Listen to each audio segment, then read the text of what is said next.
बचपन में हम एक गेम खेलते थे, अतरो मतरो कान कतरो। तो जब मैं अपनी फ्रेंड को अतरो मतरो कर रही थी तो उसने मुझे स्टॉप कर दिया। तो मैंने उससे पूछा क्यों?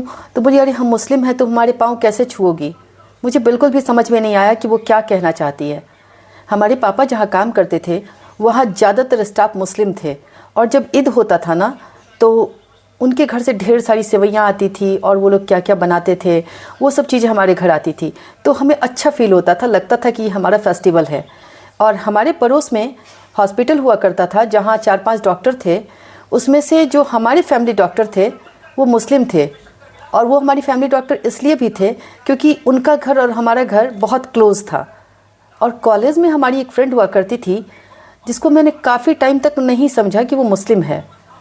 कल उत्तम नगर का केस देखा तो बड़ी बेचैनी हुई, गुस्सा भी आया, अफसोस भी हुआ, दर्द भी हुआ।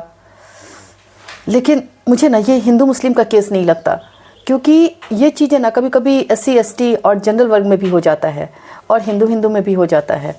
खैर मुझे उतनी जानकारी नहीं है इस बारे में, लेकिन इतने दिनों में जो हमने देखा, जब सोशल मीडिया नहीं देखा था तो कभी इस तरह की बातें नहीं होती थी, क्योंकि जहाँ का केस होता था वहीं दफन हो जाता था।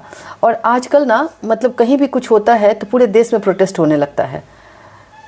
तो मुझे लगता है कि कुछ लोग ना बस नफ़रत फैलाने के लिए पैदा होते हैं, जिन्हें समझ नहीं है।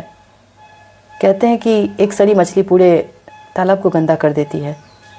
तो 2-4 गंदे लोगों के कारण ना पूरी कम्युनिटी बदनाम हो जाती है, चाहे वो हिंदू की हो, चाहे मुस्लिम की हो, चाहे SC ST की हो।